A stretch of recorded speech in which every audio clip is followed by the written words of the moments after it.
नमस्कार सभी साथियों को नमस्कार। राधे राधे, जय श्री कृष्णा, राम राम। सभी साथियों का उत्कर्ष ऐप की ऑनलाइन क्लासेज में हार्दिक स्वागत व अभिनंदन है। दोस्तों अपन चर्चा कर रहे हैं राजस्थान की स्थापत्य कला के ऊपर, और राजस्थान की स्थापत्य कला के अंतर्गत राजस्थान के प्रमुख दुर्गों के ऊपर अपन अपनी चर्चा कर रहे थे। और राजस्थान के जो दुर्ग है उन दुर्गों के क्रम को आगे बढ़ाते हैं दोस्तों। और आज अपन जिन दो महत्वपूर्ण दुर्गों पर चर्चा करने वाले हैं उन दुर्गों का एक दुर्ग का नाम है आमेर का किला, तो जो दूसरा किला है दोस्तों उस दुर्ग का नाम जो है वो है जयगढ़ का किला। परीक्षा के लिए दोनों ही दुर्ग अति महत्वपूर्ण दुर्ग है दोस्तों। राजस्थान के दुर्गों से दोस्तों अगर इतिहास उठाकर देखा जाए तो जो प्रश्न बने हैं विभिन्न प्रतियोगी परीक्षाओं में वो प्रश्न सामान्यतः साधारणतः प्रश्न बने हैं। दुर्गों के निर्माता के बारे में पूछा गया है या किसी दुर्ग के उपनाम के बारे में पूछा गया है। आज तक दुर्ग से डीपली प्रश्न पिछली प्रतियोगी परीक्षाओं के अगर इतिहास को उठाकर देखा जाए तो नहीं पूछा गया है। फिर भी अपने को हर दुर्ग के बारे में जो महत्वपूर्ण और बड़े दुर्ग है उन प्रत्येक दुर्गों के बारे की प्रत्येक बात का अपने को पता होना चाहिए कि कौन कौन सी बातें उस दुर्ग से संबंधित है जो परीक्षा में पूछी जा सकती है, हालांकि अभी तक पूछी नहीं गई है। दोस्तों देखिएगा, आज अपन सर्वप्रथम जिस दुर्ग पर चर्चा करने वाले हैं उस दुर्ग का नाम है आमेर का किला। बताइए उस दुर्ग का नाम कौन सा किला है? उस दुर्ग का नाम है, सबसे पहले अपन चर्चा करते हैं आमेर दुर्ग पर। और मित्रों आमेर का जो किला है इस किले के निर्माता के बारे में, इसके उपनामों के बारे में इत्यादि के बारे में चर्चा करते हैं। सबसे पहले अपन कोई सा भी दुर्ग पढ़ते हैं तो उसके उपनाम, उसके प्रवेश द्वार, उसका निर्माण कौन सी श्रेणी है, उन सभी बातों पर, उन सभी बिंदुओं पर चर्चा करें। तो देखिएगा दोस्तों, ये आमेर का जो किला है, इस आमेर के किले का जो निर्माण करवाया जाता है वो आमेर के दुर्ग का जो निर्माण करवाया जाता मित्रों 1207 ईस्वी में होता है। 1207 ईस्वी में दोस्तों जिस व्यक्ति के द्वारा इस दुर्ग का निर्माण करवाया गया था उस व्यक्ति का नाम बताइए कौन सा देव था? कोकिल देव।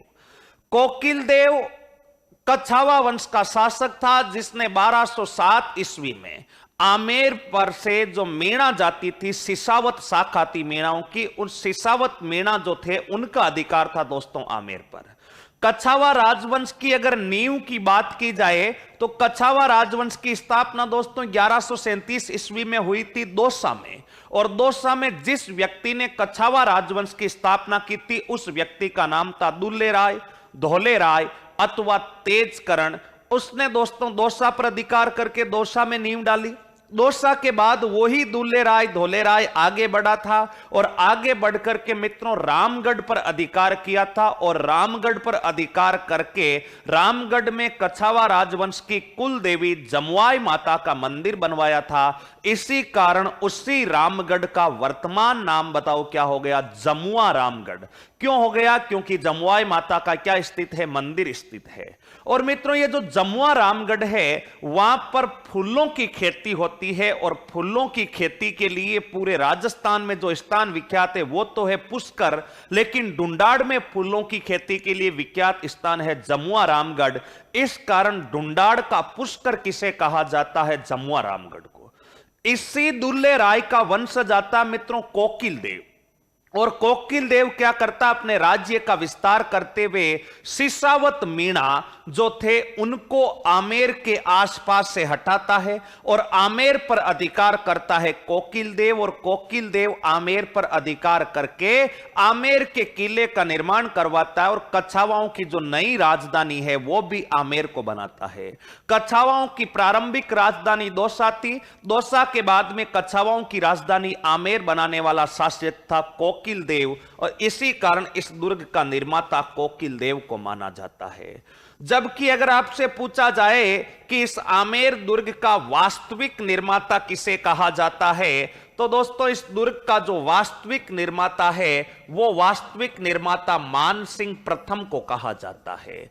वास्तविक निर्माता से क्या अभिप्राय है, यानी यहां पर कोकिल देव ने तो छोटा सा एक महल वगैरह बनवाया था, दुर्ग का निर्माण शुरू करवाया था, लेकिन इस दुर्ग को वर्तमान स्वरूप जिस प्रकार से आप आज आमेर को देखते हैं उस आमेर का जो मूल रूप है वो मानसिंह ने करवाया था, मानसिंह ने दिया था। आप यूं भी कह सकते हैं कि इस दुर्ग का अधिकांश निर्माण कार्य जो था वो मानसिंह प्रथम के द्वारा करवाए जाने के कारण ही इस दुर्ग का जो वास्तविक निर्माता है वो मानसिंह प्रथम कहलाता है।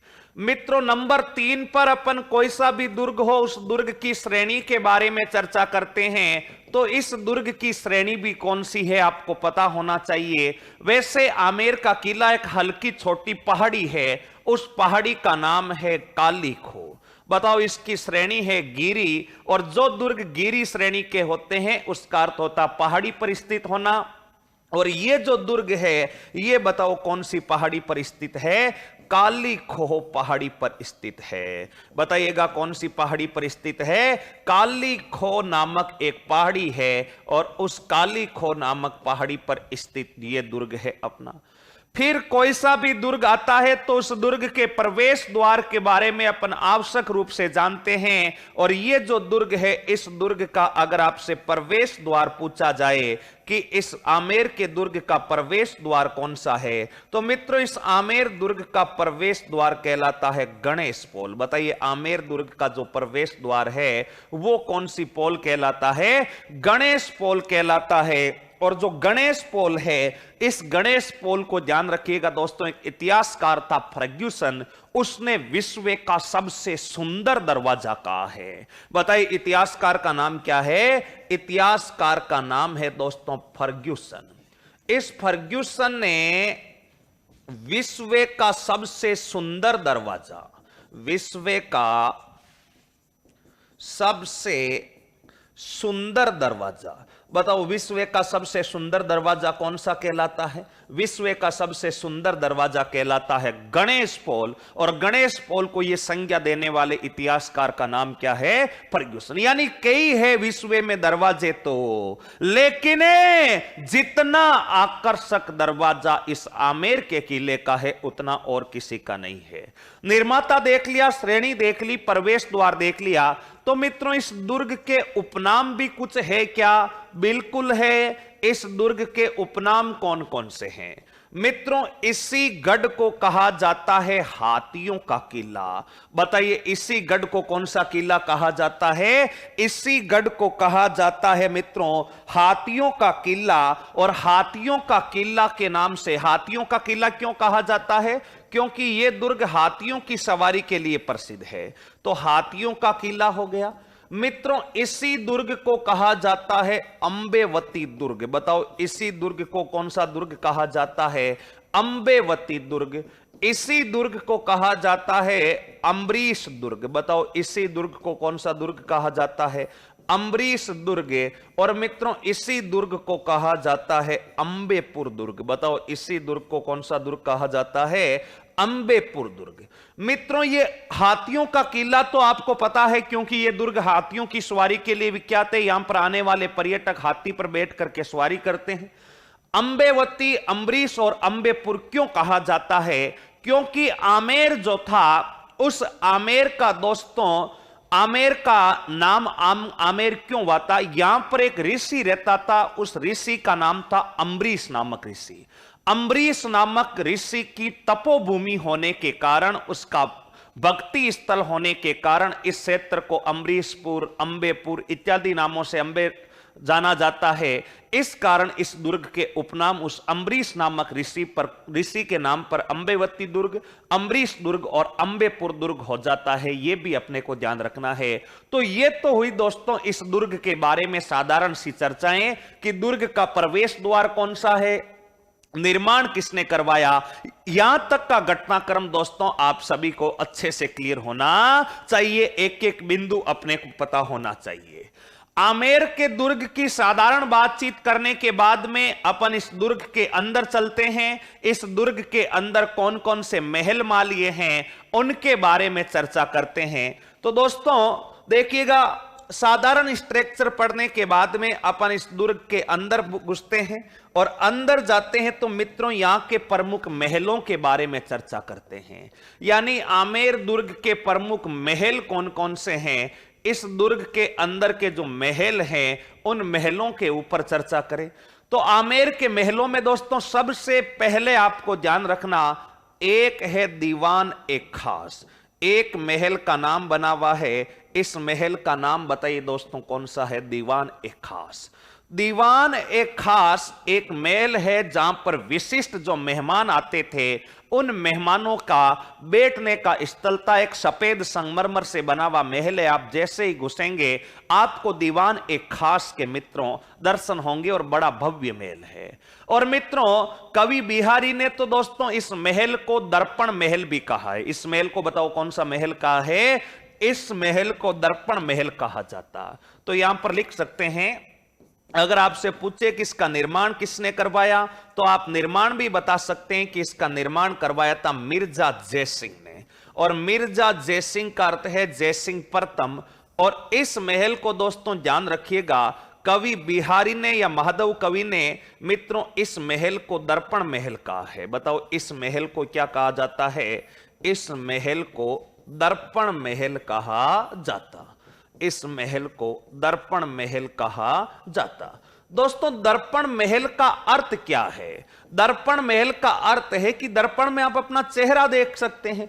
उसी प्रकार अगर आप इस महल के अंदर जाएंगे तो इसकी दीवारें, इसका रंग रोगन, इसकी बनावट ऐसी चमकीली है कि आपको इसके अंदर अपना चेहरा स्पष्ट रूप से दिखाई देगा। इस कारण ये महल कौन सा महल कहलाया था? दर्पण। जिसका निर्माण किसने करवाया बताइएगा? जिसका निर्माण करवाया जाता है मिर्जा जयसिंह के द्वारा। मित्रों थोड़ा सा आगे की तरफ बढ़ेंगे, एक महल और बना हुआ है दीवान ए आम। बताइए कौन सा महल बना हुआ है?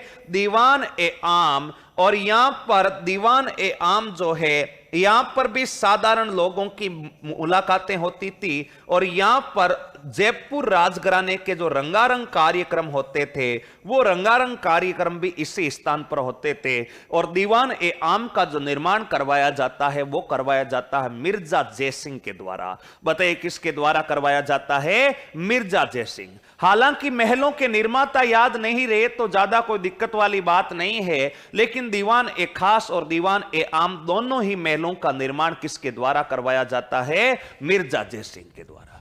मित्रों एक महल बना हुआ है केसर क्यारी। बताओ कौन सी क्यारी? केसर क्यारी। और ये जो केसर क्यारी महल है, ये केसर क्यारी दोस्तों इसका निर्माण भी करवाया था मिर्जा जयसिंह ने। बताओ केसर क्यारी महल का जो निर्माण है ये भी किसके द्वारा करवाया जाता है? ये भी करवाया जाता है मिर्जा जयसिंह के द्वारा। और मिर्जा का अर्थ होता है जयसिंह प्रथम। मित्रों जयपुर में दो जयसिंह है, एक मिर्जा है दूसरा सवाई है। सवाई जयसिंह का अर्थ तो है जयसिंह द्वितीय और मिर्जा जयसिंह का अर्थ है जयसिंह प्रथम। ये जो केसर क्यारी है ये मावठा झील में स्थित है। इस दुर्ग के किनारे ही एक झील बनी हुई है और उस झील का नाम बताओ कौन सी झील है? मावठा झील। इस मावठा झील में स्थित जो महल बना हुआ है उस महल का नाम कौन सी क्यारी है? केसर क्यारी है दोस्तों। इसके अलावा यहां पर और कौन से महल बने हुए हैं? इसके अलावा दोस्तों यहां पर एक महल बना हुआ है कदमी महल। यह महल महत्वपूर्ण महल है दोस्तों, कदमी महल। और इस कदमी महल जो है इनका निर्माण करवाया था राजदेव ने। कदमी महल का निर्माण बताओ किसने करवाया था? राजदेव ने। यहां का कच्छावा वंश का प्रारंभिक शासक था राजदेव। लेकिन इन्हीं कदमी महलों का अगर आपसे पूछा जाए कि वास्तविक निर्माता कौन है तो इन्हीं कदमी महलों का जो वास्तविक निर्माता होगा वो कहलाएगा मानसिंह प्रथम। और ये महल क्यों प्रसिद्ध है? इन महलों का निर्माता हो गया मानसिंह प्रथम। और आमेर के सबसे प्राचीन महल माने जाते हैं। आमेर के सबसे प्राचीन महल, आमेर के सबसे प्राचीन महल बताओ कौन से महल है? कदमी महल। और ये सबसे ज्यादा प्रसिद्ध इसलिए है, आमेर राजाओं का राज्य अभिषेक। अगर आपसे पूछा जाए कि राजस्थान के आमेर के किले में कौन से महलों में आमेर राजाओं का राज्य अभिषेक होता, तो आमेर के राजाओं का जो राज तिलक होता था वो इन्हीं कदमी महलों में होता था। इस कदमी महल का निर्माण किसने करवाया था? प्रारंभिक निर्माण राजदेव ने करवाया था, लेकिन इसका जो वर्तमान स्वरूप अथवा जो आधुनिक निर्माता एवं वास्तविक निर्माता कहा जाता है वो मान सिंह प्रथम को कहा जाता है। आमेर के दुर्ग में स्थित महलों में सबसे पुराने महल भी माने जाते हैं और यहां पर मेणा जाति के लोगों द्वारा आमेर राजाओं का राज्य अभिषेक भी बताओ कौन से महलों में होता था? कदमी महलों में। ये 4 महत्वपूर्ण महल है। छोटे छोटे और भी महल है लेकिन वो परीक्षा में पूछे जाने योग्य नहीं है, फिर भी अपने को ध्यान में रख लेना है अन्य महलों में कौन कौन से महल है। मैं यहां पर लिख देता हूं मित्रों अन्य महल, और अन्य महल जो है उसमें ध्यान रखिएगा। एक महल का नाम है सुख महल, एक महल का नाम बताओ कौन सा महल है? सुख महल। एक का नाम है सुहाग महल, जहां पर रानियां निवास करती थी, नाम से ही स्पष्ट है सुहाग महल। एक का नाम है यश महल। ये 3-4 यहाँ के और छोटे छोटे महल है, लेकिन अगर परीक्षा में कोई महलों से प्रश्न बन सकता है तो वो इन्हीं 4 महलों में से प्रश्न बनेगा। और महलों में से प्रश्न क्या बनेगा कि दीवान ए खास का निर्माण किसने करवाया? मिर्जा जयसिंह ने। दीवान ए आम, केसर क्यारी और कदमी महल। दीवान ए आम में आमेर के राजाओं के सामने मित्रों नाच गान का कार्य होता था, और इस सुख महल में बैठ करके यहां पर रानियां जो है इस दीवान ए आम के दृश्य देखा करती थी। ये 5-7 छोटे छोटे प्रमुख महल है। इनमें से कदमी महल सबसे ज्यादा महत्वपूर्ण है, जहां आमेर राजाओं का राज्याभिषेक होता था। आमेर राजाओं का जो राज्याभिषेक है वो आमेर राजाओं का राज्याभिषेक किसके द्वारा किया जाता था? वो किया जाता था मीणा जाति के द्वारा। तो ये दोस्तों यहां के प्रमुख महलों की बात हुई, और महलों के बारे में दोस्तों अपने को ये 5-7 महल प्रमुख याद रखने हैं। लेकिन दोस्तों यहां पर एक इतिहासकार है, उस इतिहासकार का नाम है विशप हेबर। इस विशप हेबर ने कथन क्या कहा है? इस विशप हेबर ने कहा मैंने जो कुछ क्रेमलिन में देखा, मैंने जो कुछ क्रेमलिन में देखा, अभी इसका अर्थ देखते हैं क्या होता है। एवं अल बर्मा के बारे में जो सुना, एवं अल बर्मा के बारे में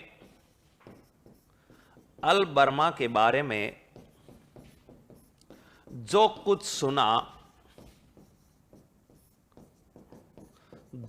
सुना, उनसे कहीं ज्यादा बेहतर महल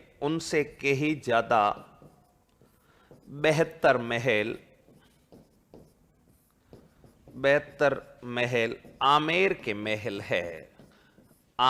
के महल है। ये दोस्तों इतिहासकार विशप हेबर का कथन है। विशप हेबर ने राजस्थान के 2 दुर्गों के बारे में टिप्पणियां की है। एक तो की है दोस्तों अजमेर के तारागढ़ के बारे में। अजमेर के तारागढ़ के बारे में विशप हेबर का कथन है कि अजमेर का तारागढ़ राजस्थान का जिब्राल्टर कहलाता। जिब्राल्टर का अभिप्राय है लंदन के एक दुर्ग से तुलना की गई है। वैसे ही मित्रों न्यूजीलैंड में स्थान पड़ता है क्रेमलिन।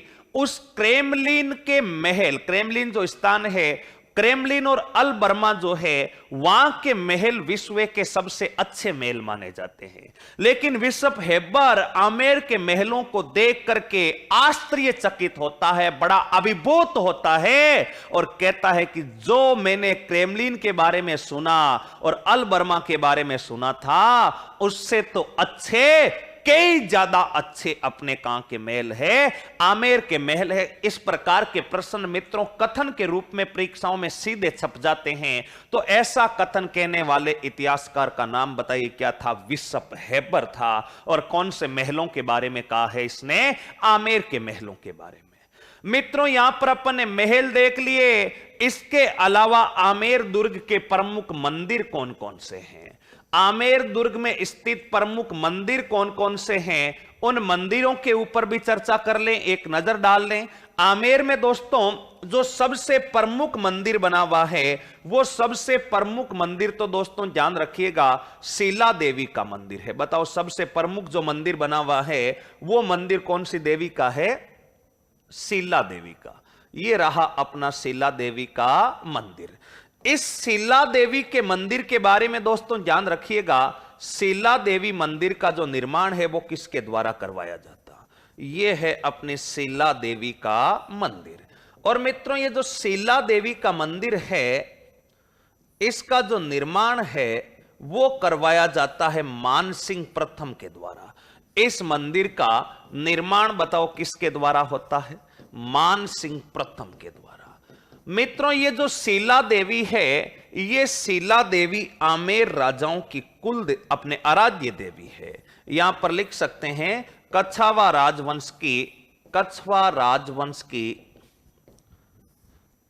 राजवंश की बताओ कौन सी देवी? आराध्य देवी। आराध्य देवी और कुल देवी दोस्तों ध्यान रखना अलग अलग होती है। कुल देवी का अर्थ तो होता है जिस कुल में देवी ने जन्म लिया है, यानी अगर कछावा जाति में या कछावा वंश में अगर किसी देवी ने जन्म लिया तो वो तो उनकी कुल देवी हो जाएगी। और कछावा वंश की कुल देवी बताओ कौन सी माता है? जमुआई माता है, जिसका मंदिर दुल्ले राय ने बनवाया था। कहां पर? जमुआ रामगढ़ जयपुर में बनवाया था। जबकि इष्ट देवी अथवा आराध्य देवी का अर्थ होता है दोस्तों जिस देवी को आप पूजते हैं, जिस देवी को आप अपनी इष्ट मानते हैं, जिसके सामने आप अपनी प्रार्थनाएं करते हैं, वो देवी है इष्ट देवी। तो आमेर के राजाओं की कुल देवी जमुआई, जबकि जिस देवी की ये सबसे ज्यादा महत्व मानते थे उस देवी का नाम था शीला देवी। और शीला देवी के मंदिर का जो निर्माण है वो मानसिंह प्रथम ने करवाया। दोस्तों इस मंदिर के बारे में ध्यान रखना, इस देवी की मूर्ति या ये मूर्ति मानसिंह प्रथम पूर्वी बंगाल के जसोर नामक स्थान से राजा केदार को पराजित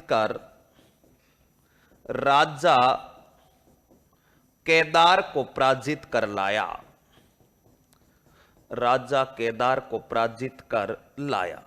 इसका अर्थ क्या हुआ दोस्तों? मानसिंह गया हुआ था बंगाल अभियान पर। आपको पता है मानसिंह के समकालीन जो मुगल बादशाह थे वो अकबर थे। मानसिंह 1574 से 1612 ईस्वी तक आमेर का राजा बनता है। मानसिंह के समकालीन मुगल बादशाह अकबर थे। अकबर मानसिंह का सबसे विश्वसनीय शासक माना जाता था। अब देखना अकबर का सबसे विश्वसनीय शासक मानसिंह है, इसी कारण तो सबसे ज्यादा अपने मनसब भी किसको प्राप्त था? मानसिंह प्रथम को। दोस्तों एक तो अजीज कोका और एक दूसरा मानसिंह प्रथम, ये दो ऐसे शासक हैं जिनको सबसे ज्यादा 7000 का मनसब प्राप्त था। और मनसब जात एवं सवार सैनिकों को मिलकर बनता है।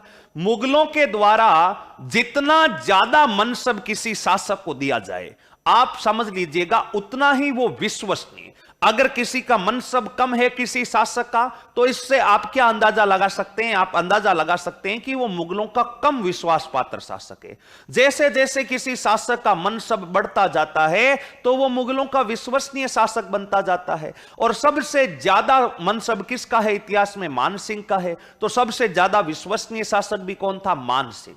मित्रों अकबर ने मानसिंह को अपने कई सैनिक अभियानों पर भेजा था। ध्यान रखना अगर आपसे पूछा जाए कि मानसिंह के जीवन का सबसे पहला अभियान कहां पर था, तो वो रणथंबोर अभियान था सुरजनहाड़ा के विरुद्ध। मित्रों उसके बाद हल्दी घाटी अभियान, उड़ीसा अभियान, बिहार अभियान, बंगाल अभियान, काबुल अभियान का कई सैनिक अभियानों पर भेजा था। और मानसिंह बंगाल अभियान पर जाता है तो उस समय बंगाल दो भागों में बंटा हुआ था, पूर्वी बंगाल और पश्चिमी बंगाल। पूर्वी बंगाल का राजा था केदार, पश्चिमी बंगाल का जो राजा था उसका नाम था लक्ष्मी नारायण। मित्रों दोनों ही शासकों को मानसिंह ने पराजित करके बंगाल पर अधिकार किया था। और वहां बंगाल में एक स्थान पड़ता है जसोर, उस स्थान से शीला देवी की मूर्ति को उठा करके लेकर आता है। मानसिंह मित्रों बंगाल का गवर्नर भी रहा था, आपको पता होना चाहिए। और दोस्तों जसोर से मूर्ति उठा करके यहां पर लाता है और शीला देवी के मंदिर का भव्य निर्माण करवाता है। मित्रों शीला देवी का जो मंदिर है, इस मंदिर में 2.5 प्याले शराब चढ़ाए जाने का रिवाज भी है। और 2.5 प्याले शराब चढ़ा करके वो आने वाले श्रद्धालुओं में वितरित की जाती है। उसको चरणा अमृत कहा जाता है। जेल प्रेरी के पेपर में प्रश्न पूछा जा चुका है कि शीला देवी को लगाया गया भोग, शीला देवी का जो भोग होता है, शीला देवी को लगाया गया जो भोग होता है मित्रों, वो भोग बताओ क्या कहलाता है? चरणा अमृत कहलाता है। यानी देवी के चरणों का अमृत। और चरणामृत है क्या? देवी के मंदिर में जो 2.5 प्याले शराब चढ़ाई जाती है, उसी शराब को क्या कहा जाता है? चरणा अमृत कहा जाता है। तो ये कुछ बातें अपने को कौन से मंदिर के बारे में याद रखनी है? शीला देवी। और भी कई बातें हैं इस देवी के बारे में, लेकिन अभी अपन दुर्ग पढ़ रहे हैं, मंदिर पढ़ रहे हैं, इसलिए बाकी अन्य बातों के बारे में अपन अभी जिक्र नहीं करते। अभी केवल दोस्तों ध्यान रखिएगा, इस मंदिर से संबंधित जो भी महत्वपूर्ण बातें हैं उनके ऊपर अपन विचार करते हैं। दोस्तों इसी में दुर्ग में एक और मंदिर बना हुआ है, और उस मंदिर का नाम बताइए कौन सा मंदिर है? जगत शिरोमणि का मंदिर। यहीं पर दोस्तों एक और मंदिर बना हुआ है, और इस मंदिर का नाम है जगत शिरोमणि का मंदिर। जगत शिरोमणि मंदिर। ये जो जगत शिरोमणि मंदिर है, इस जगत शिरोमणि मंदिर का दोस्तों निर्माता अगर आपसे पूछा जाए कि इस मंदिर का निर्माण किसने करवाया, तो दोस्तों ध्यान रखना, इसका निर्माण करवाया था जगत सिंह प्रथम की स्मृति में। जगत सिंह प्रथम ये मानसिंह का पुत्र था। और दोस्तों मानसिंह के बारे में ऐसा कहते हैं कि मानसिंह के कुल 1500 रानियां थी। बताओ कितनी रानियां थी? 1500 रानियां थी। और मानसिंह प्रथम जो है उसी का एक पुत्र था जगत सिंह प्रथम। तो इसका निर्माण हुआ था जगत सिंह प्रथम की स्मृति में। जगत सिंह ने करवाया नहीं था। इसकी मृत्यु होने पर जगत सिंह की स्मृति में मानसिंह प्रथम की रानी कनकावती द्वारा, मानसिंह प्रथम की रानी कनकावती द्वारा बताओ कौन सा मंदिर बनवाया जाता है? जगत शिरोमणि का क्या बनवाया जाता है? मंदिर बनवाया जाता है। और दोस्तों इस मंदिर के बारे में आपको यह भी ध्यान रखना है कि इस मंदिर में जो मूर्ति लगी हुई है, शीला देवी की मूर्ति अपन जसोर से लाए थे, लेकिन जो जगत शिरोमणि मंदिर की मूर्ति लगी हुई है, वो जगत शिरोमणि मंदिर की मूर्ति चित्तौड़गढ़ दुर्ग के मीरा मंदिर से लाई गई है। चित्तौड़गढ़ दुर्ग में मीरा मंदिर, जहां भगवान श्री कृष्ण की मूर्ति लगी थी, उसका निर्माण राणा सांगा ने करवाया था। लेकिन हल्दी घाटी युद्ध के समय जब मानसिंह मेवाड़ अभियान पर गया था, तो वहां से उस मीरा मंदिर में से भगवान श्री कृष्ण की मूर्ति उठा करके ले आता है और कौन से मंदिर में स्थापित करवा देता है? जगत शिरोमणि मंदिर में। तो यहां पर लिख सकते हैं एक लाइन कि इस मंदिर की मूर्ति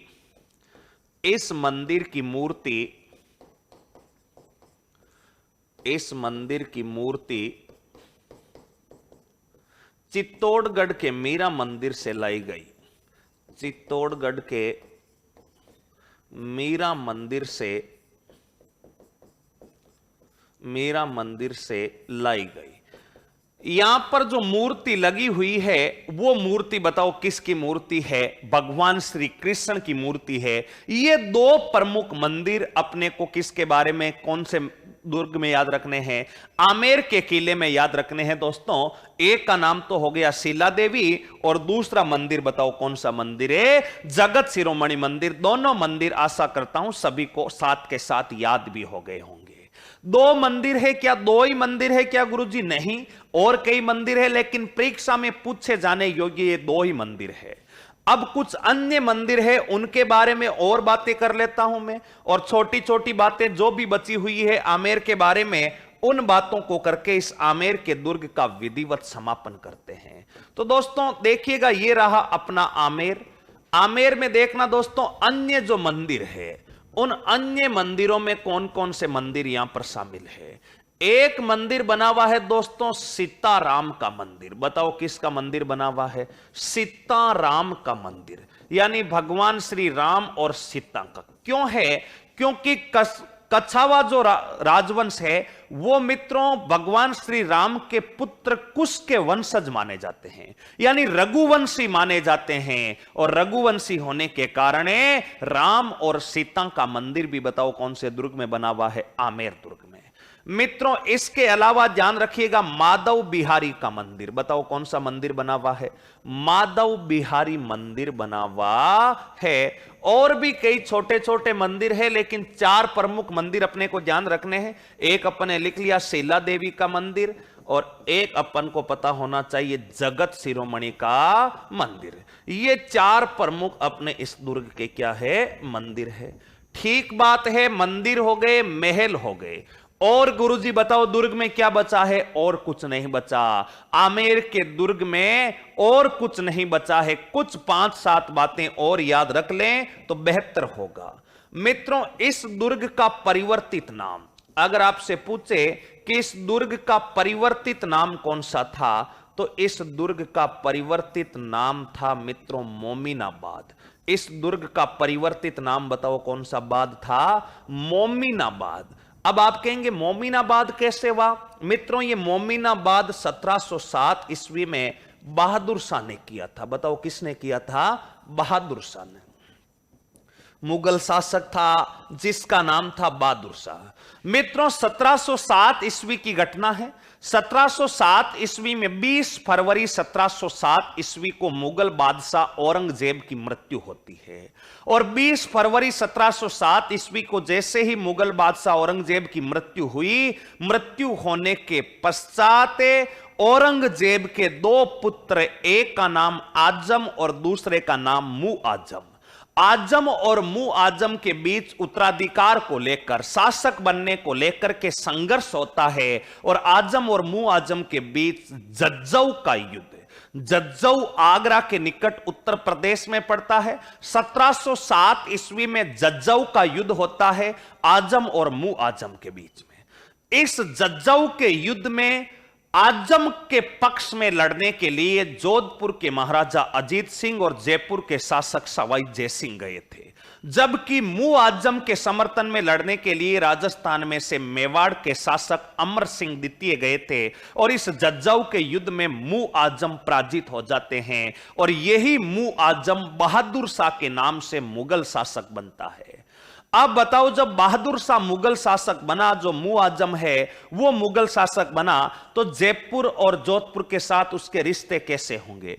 अच्छे नहीं होंगे, क्योंकि जयपुर और जोधपुर के राजा तो उत्तराधिकार संघर्ष में उसके खिलाफ लड़े थे। इस कारण बहादुर शाह ने जयपुर के शासक सवाई जय सिंह और जोधपुर के शासक अजीत सिंह को पदच्युत कर दिया था, राजगद्दी से उतार दिया था। और राजगद्दी से उतार के जयपुर का यानी आमेर का कार्यभार जो है वो मित्रों किसको सौंप दिया था? इसी जय सिंह के भाई विजय सिंह को सौंप दिया। और इस आमेर के दुर्ग का नाम बदल करके कौन सा बाद कर दिया था? मोमिनाबाद कर दिया था। और मोमिनाबाद करने का कारण जज्जौ का कौन सा था? 1707 ईस्वी का युद्ध था।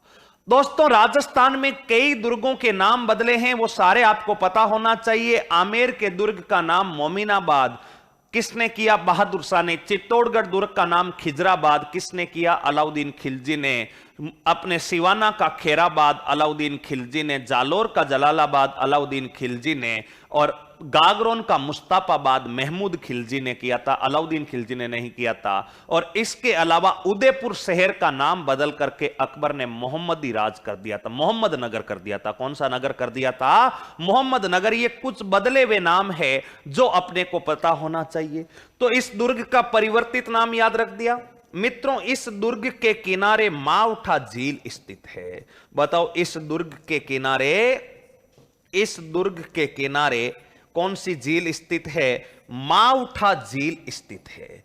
दोस्तों ये माउठा झील इसलिए स्थित है, इस माउठा झील का महत्व इसलिए बढ़ जाता है क्योंकि इस माउठा झील के बीच में मित्रों केसर की क्यारियां लगाई गई थी। केसर आपको पता बड़ा सुगंधित होता है, और जैसे जैसे हवा चलती मद मस्त हवा के झोंके आते मित्रों, इस पानी से हवा आती, पानी के बीच में केसर की क्यारियां होने के कारण इस दुर्ग में, पूरे दुर्ग में केसर की महक बनी रहती। क्योंकि हवा आएगी तो झील का पानी से वो हवा ठंडी होकर आएगी, और ठंडी हवा के साथ बीच में केसर की क्यारियां होने के कारण केसर की महक लेकर आएगी। और दुर्ग में अगर आप बैठते तो केसर की महकदार हवा खा करके आपका दिल गद गद हो जाता। इस कारण इस मावठा झील का भी महत्व है। मित्रों ध्यान रखना, राजस्थान का एकमात्र दुर्ग जहां बाजार स्थित है, राजस्थान का एकमात्र दुर्ग जहां मीणा बाजार स्थित है। दोस्तों राजस्थान का कोई सा भी दुर्ग ऐसा नहीं है जहां पर मार्केट स्थित है, लेकिन अगर आप इस दुर्ग के भीतर जाएंगे तो इस दुर्ग के दोस्तों अंदर एक सजा धजा मार्केट है, उस मार्केट का नाम मीणा बाजार है। तो इस प्रकार के प्रश्नों का भी ध्यान रखना कि एकमात्र किला जहां मार्केट यानी बाजार है आमेर का किला हो जाएगा। अगला बिंदु दोस्तों इसके बारे में ध्यान रखना, ये राजपूत प्लस मुगल शैली में निर्मित है। राजपूत प्लस मुगल शैली में निर्मित दुर्ग है। राजपूत प्लस कौन सी शैली? मुगल शैली में निर्मित।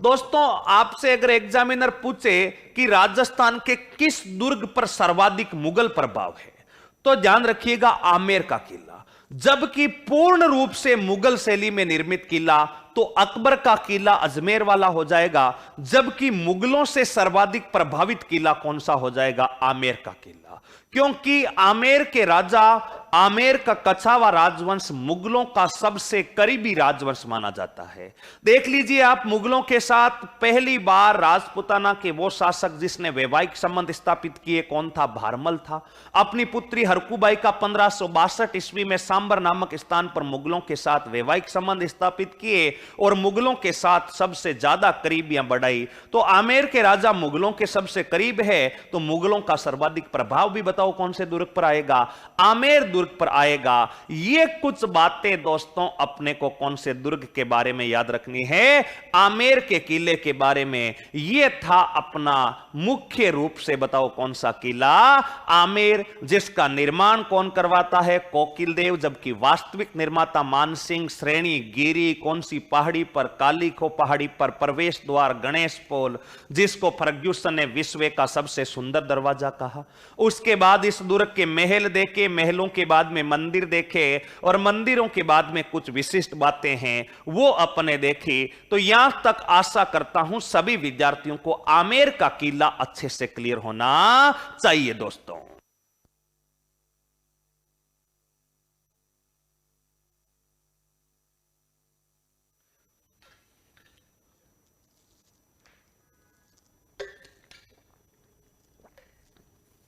तो दोस्तों यह था आमेर का किला। आमेर के किले में किसी भी साथी को, किसी भी विद्यार्थी को कोई दिक्कत नहीं होनी चाहिए। अब आमेर के किले के पास ही मित्रों एक और किला बना हुआ है, उस दुर्ग के बारे में भी अपन चर्चा कर लेते हैं। और अगले जिस दुर्ग के बारे में अपन चर्चा करने वाले हैं उस दुर्ग का नाम है जयगढ़। बताओ जयगढ़ भी कहां पर पड़ता है? जयपुर में पड़ता है। यह भी महत्वपूर्ण दुर्ग है दोस्तों। जयगढ़ के बारे में भी चर्चा कर लेते हैं। और जो जयगढ़ का किला है, इस जयगढ़ के किले के बारे में दोस्तों पहले वही साधारण बातें जो इस दुर्ग के बारे में, किसी भी दुर्ग के बारे में अपने को पता होनी चाहिए। जयगढ़ दुर्ग जो है, इसके निर्माण के बारे में दोस्तों आपको अलग अलग जगह अलग अलग बातें लिखी हुई मिलेगी, लेकिन अगर आपसे पूछा जाए कि जयगढ़ दुर्ग का निर्माता किसको कहा जाता है, तो मिर्जा जयसिंह को कहा जाता है। जयगढ़ दुर्ग का निर्माण बताओ किसने करवाया था? मिर्जा जयसिंह ने करवाया था। दोस्तों ध्यान रखिएगा। हालांकि कुछ इतिहासकारों का मानना है कि इसका निर्माण कार्य मानसिंह प्रथम ने शुरू करवाया था। हां करवाया था, लेकिन निर्माता पूछे तो कौन सा सिंह बताओगे? मिर्जा जयसिंह बताओगे, क्योंकि वास्तविक जो निर्माण करवाया जाता है वो मिर्जा जयसिंह के द्वारा करवाया जाता है।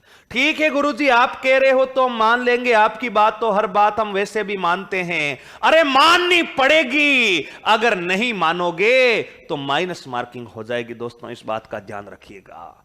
ठीक है, मिर्जा जयसिंह ने करवा दिया। आगे बढ़ो, श्रेणी कौन सी है? इस दुर्ग की श्रेणी है दोस्तों गिरी। और गिरी का अर्थ क्या होता है? पहाड़ी पर स्थित किला।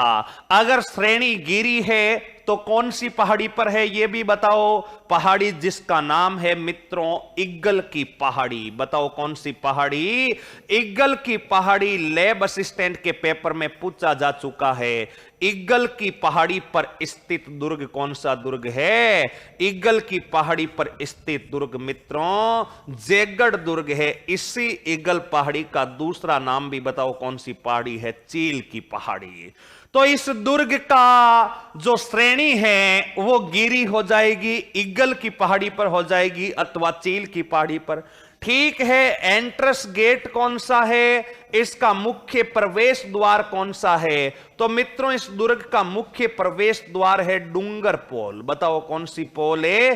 डूंगर पोल। और इसी डूंगर पोल को आजकल की भाषा में वर्तमान में कौन सी पोल भी कहते हैं? जय पोल भी कहते हैं।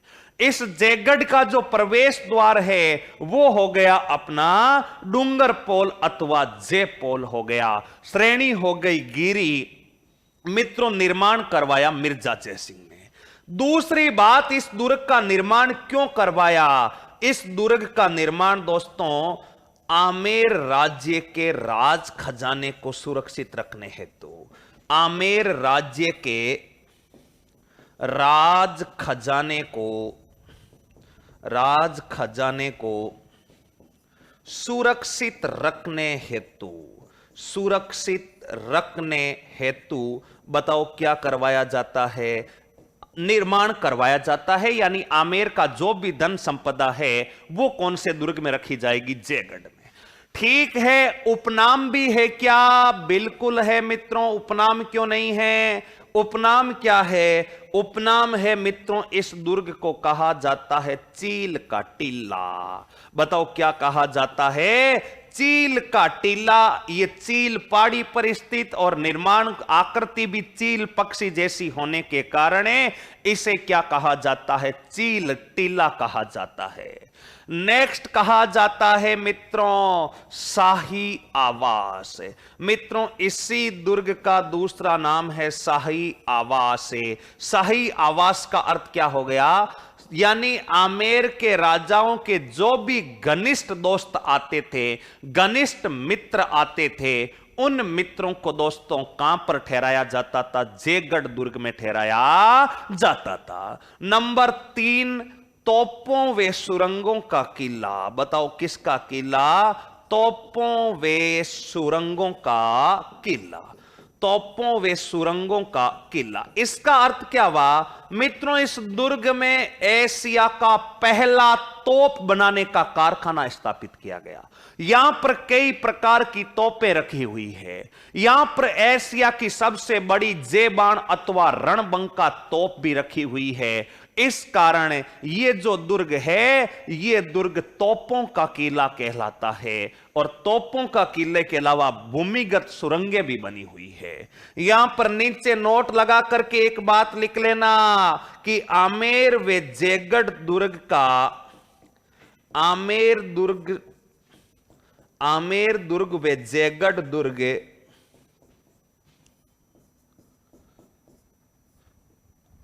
जे सुरंग से आपस में जुड़े हुए हैं। जे सुरंग से आपस में जुड़े हुए हैं। इसका अर्थ क्या है? इसका अर्थ यह है कि अगर आपको गुप्त रूप से आमेर से जयगढ़ जाना है तो आप बाहर के रास्ते से नहीं, एक भूमिगत रास्ता बना हुआ है और भूमिगत एक सुरंग बनी हुई है, उस सुरंग का नाम है जय सुरंग। जो दोनों किलों की कनेक्टिविटी है उसका नाम है जय सुरंग। ये दोस्तों साधारण सी बातें बताओ, अपने को कौन से गढ़ के बारे में याद रखनी है? जयगढ़ के बारे में याद रखनी है कि निर्माण मिर्जा जयसिंह ने करवाया, उपनाम क्या है? चील का टीला, शाही निवास। ये कुछ बातें जो है दोस्तों इस जयगढ़ के बारे में रखनी है। अब जयगढ़ छोटा किला है, वैसे कोई बड़ा दुर्ग है नहीं, फिर भी 5-7 बातें इस जयगढ़ के बारे में और अपने को पता होनी चाहिए। इस जयगढ़ के बारे में अपने को क्या पता होना चाहिए? जयगढ़ के बारे में दोस्तों एक तो पता होना चाहिए कि इस दुर्ग में प्रमुख महल कौन कौन से हैं। तो दोस्तों देखिएगा, इस दुर्ग में जो प्रमुख महल बने हुए हैं उन महलों में ध्यान रखना, एक महल का नाम है सुब्बट निवास महल। बताओ एक महल का नाम कौन सा महल है? सुब्बट निवास महल बना हुआ है। इसके अलावा मित्रों इस दुर्ग में एक महल बना हुआ है, इस महल का नाम है खिलवत महल। बताओ इस महल का नाम कौन सा महल है? खिलवत महल बना हुआ है। इसके अलावा मित्रों इस दुर्ग में एक बनी हुई है दिया बुर्ज। ध्यान रखना, दिया बुर्ज बनी हुई है और ये दिया बुर्ज जो है मित्रों 7 मंजिला है। 7 मंजिला का अर्थ क्या है दोस्तों? ये सबसे बड़ी बुर्ज मानी जाती है। 7 मंजिला बुर्ज और लिख सकते हैं सबसे बड़ी बुर्ज। मित्रों जब अपने दुर्ग पढ़ने स्टार्ट किए थे तब मैंने आपको बताया था बुर्ज की परिभाषा कि बुर्ज एक महल नुमा आकृति होती है और इस दुर्ग में एक जो प्रकाश स्तंभ बना हुआ, उस प्रकाश स्तंभ 7 मंजिला, उसी के पास में एक बुर्ज बनी हुई है, उस बुर्ज का नाम है दिया बुर्ज। दोस्तों कुछ विशिष्ट बुर्जें हैं जैसे श्रृंगार बुर्ज, इमली बुर्ज, ये इत्यादि किस दुर्ग की बुर्जें हैं? तारागढ़ की। तो 2-3 ऐसी बुर्जें जिनका अपने को नाम याद रखना, जैसे नौलखा बुर्ज किस दुर्ग की बुर्ज है? तो दोस्तों चित्तौड़गढ़ दुर्ग की नौलखा बुर्ज है। वैसे ही दिया बुर्ज किस दुर्ग की प्रमुख बुर्ज है? तो दिया बुर्ज बताओ कौन से की हो जाएगी? जयगढ़ दुर्ग की प्रमुख बुर्ज हो जाएगी, 7 मंजिला बुर्ज और सबसे बड़ी बुर्ज। मित्रों इस दुर्ग का लघु दुर्ग, इस दुर्ग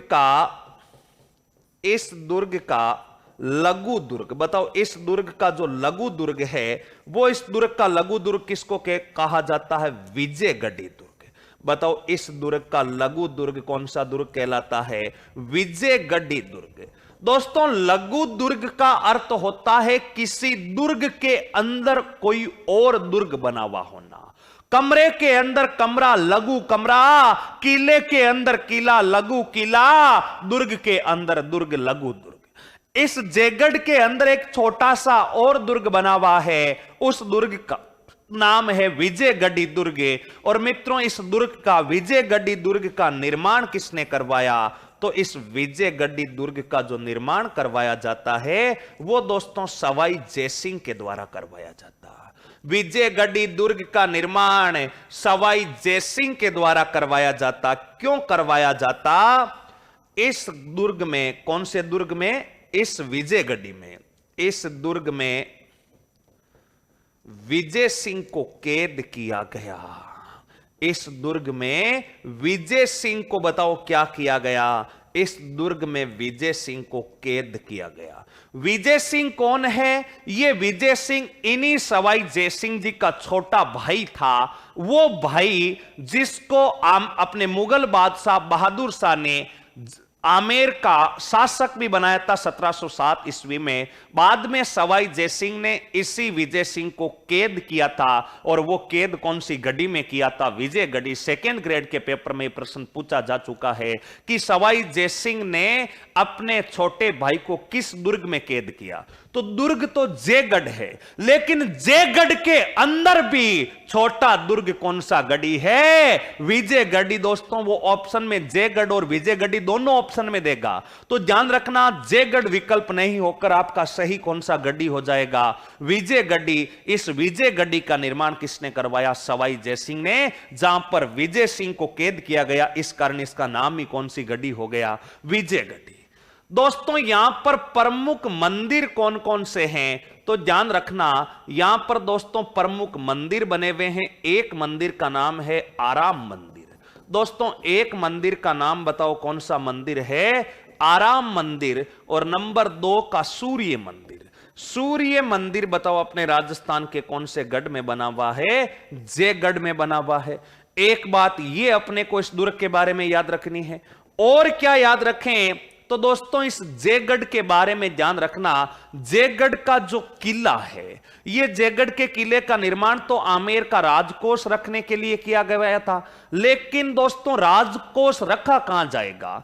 इस दुर्ग में दोस्तों एक विशाल टांका बना हुआ है। टांका तो जानते हो, हौज। यहां पर लिख सकते हैं मित्रों, राजस्थान का सबसे बड़ा हौज स्थित है। राजस्थान का सबसे बड़ा हौज। हौज का अर्थ क्या होता है? टांका। हौज अथवा टांका।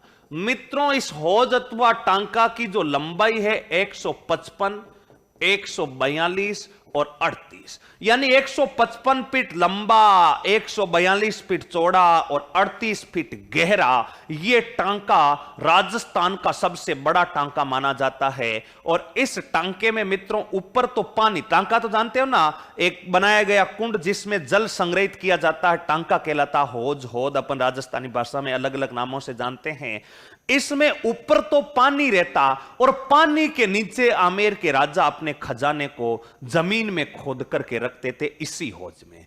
और इसी कारण मित्रों 1975-76 ईस्वी में इंदिरा गांधी जो देश की तत्कालीन प्रधानमंत्री थी, उन तत्कालीन प्रधानमंत्री इंदिरा जी गांधी जो है उनको ऐसी सूचना मिली थी कि जयगढ़ दुर्ग के टांके में आमेर के राजा खजाना रखते थे और आज भी वो खजाना वहां पर छुपा हुआ है। तो दोस्तों इंदिरा गांधी ने उस आमेर राजाओं के उस खजाने को प्राप्त करने के लिए जयपुर शहर में 3 दिन तक कर्फ्यू लगा करके जयपुर शहर के इस जयगढ़ दुर्ग के इस टांके अथवा हौज की खुदाई की थी, लेकिन उस खुदाई में इंदिरा गांधी को कुछ भी हाथ नहीं लगा था दोस्तों। तो ये कुछ बातें अपने को जयगढ़ के बारे में याद रखनी है। और भी 1-2 महत्वपूर्ण बात है वो भी देखेंगे, लेकिन पहले 2 तो प्रमुख महल है, सुबट निवास महल, खिलवत महल। दिया बुर्ज स्थित है जो 7 मंजिला है, राजस्थान की सबसे बड़ी बुर्जों में से एक बुर्ज है। इस दुर्ग का लघु दुर्ग का अर्थ होता दुर्ग के भीतर दुर्ग विजयगढ़ी है। इसमें प्रमुख मंदिर कौन कौन से हैं और राजस्थान का सबसे बड़ा हौज अथवा टांका। और इसके अलावा ध्यान रख लेना आमेर की शाही भोजनशाला, आमेर राजाओं की शाही भोजनशाला, यानी जो रसोई है, शाही रसोई जो है, आमेर के राजा कहां पर भोजन ग्रहण किया करते थे, तो आमेर के राजाओं की जो शाही भोजनशाला है वो भी दोस्तों अपने कौन से गढ़ में है? जयगढ़। एक बार यहां तक दोस्तों अपने को पता होना चाहिए।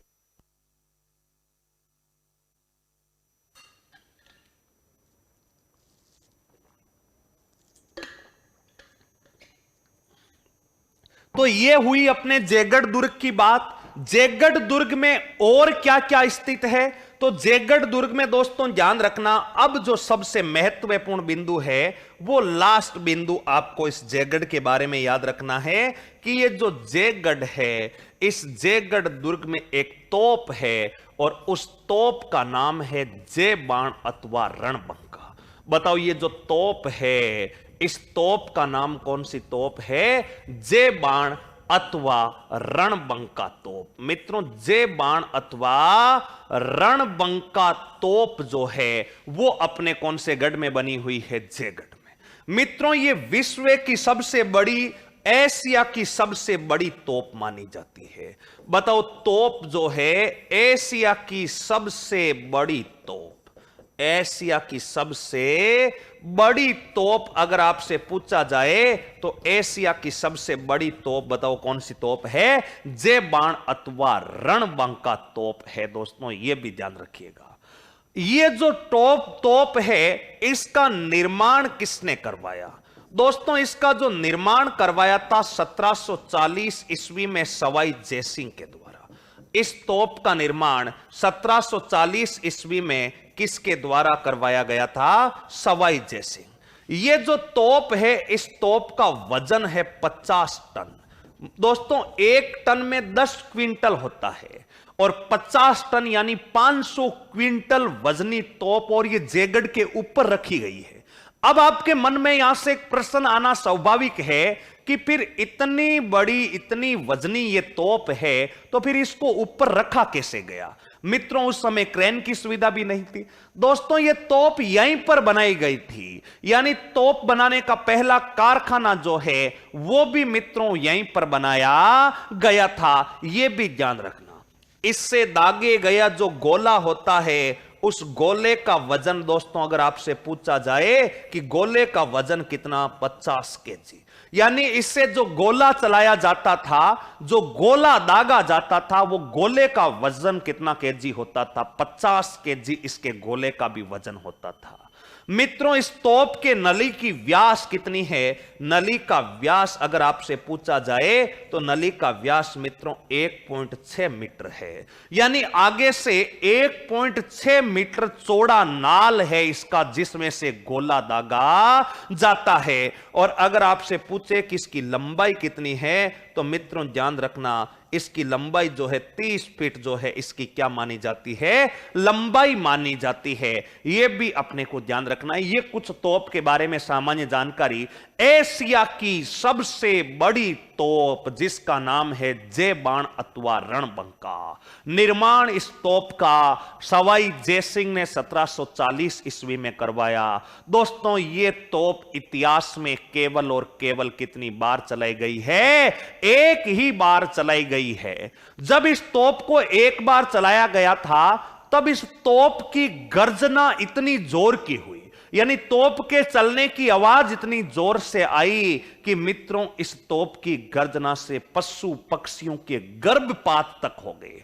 जयपुर के निवासियों के मकानों में दरारें तक आ गई। बड़ा जोर का विस्फोट हुआ। इस कारण सवाई जयसिंह ने इस तोप की गर्जना से जान माल की हानि को देखते हुए भविष्य में इस तोप को चलाने पर रोक लगा दी थी। 1740 ईस्वी में केवल एक ही बार यह तोप चलाई गई थी दोस्तों। उसके बाद यह तोप कभी चलाई ही नहीं थी। क्यों नहीं चलाई? कारण गर्जना ज्यादा है, पशु पक्षियों के गर्भपात हो गए, मकानों की दरारें आ गई, इस कारण जान माल की हानि को देखते हुए। और जब यह तोप एक बार चली थी, इस तोप से जो गोला निकला था वो मित्रों गोला चाकसू के पास में जाकर के गिरा था। और ऐसा कहते हैं कि इस तोप को जब पहली बार चलाया गया और गोला जो जहां पर गिरा था चाकसू के पास में, वहां पर एक बड़ा तालाब बन गया, यानी गोले के गिरने से वहां पर बड़ा गड्ढा हो गया और उसी गड्ढा को कहा जाता है गोगेलाव तालाब। यानी गोगेलाव तालाब का निर्माण भी बताओ कौन सी तोप के चलाने से हुआ था? जय बाण अथवा रणबंका।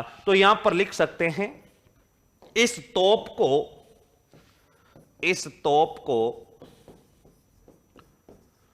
इतिहास में केवल एक बार तोप को केवल एक बार चलाया, केवल एक बार चलाया, जिससे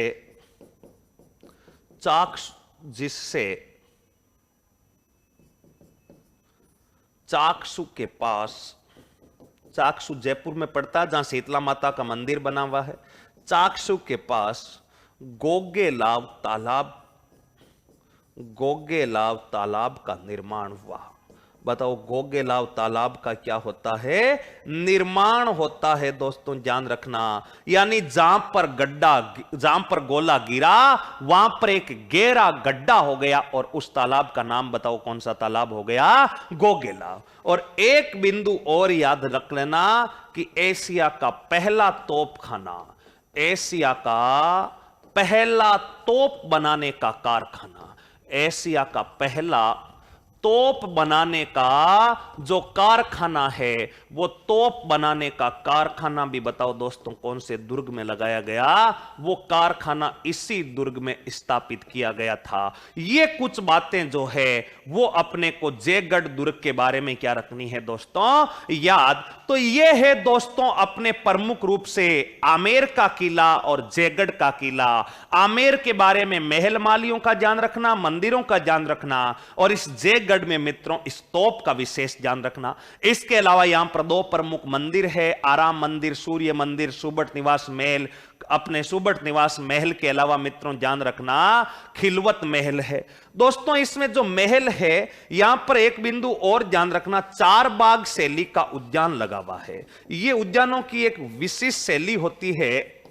4 बाग शैली का उद्यान अगर आपसे पूछे कहां पर लगा है तो यह 4 बाग शैली का उद्यान भी जयगढ़ दुर्ग में लगा हुआ है, जिससे चील की पहाड़ी अथवा ईगल की पहाड़ी पर स्थित ग्राज खजाने को छिपाने के लिए इस दुर्ग का निर्माण। और दिया बुर्ज किस दुर्ग की प्रमुख बुर्ज है? यह दिया बुर्ज जो है मित्रों अपने जयगढ़ की। नौलखा बुर्ज चित्तौड़गढ़ की, गुंगट बुर्ज, श्रृंगार बुर्ज, इमली बुर्ज किस दुर्ग की बुर्जें हैं? वो है तारागढ़ अजमेर। और सर्वाधिक बुर्जों वाला किला कौन सा है? सोनारगढ़। तो दोस्तों आशा करता हूं कि दोनों दुर्ग आपको अच्छे से एक एक बिंदु को अपने पढ़ा और सबको अच्छे से क्लियर हुआ होगा।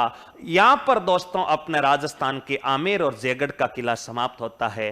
फिर मिलते हैं दोस्तों अगली क्लास में। तब तक के लिए सभी प्यारे साथियों को नमस्कार, राम राम।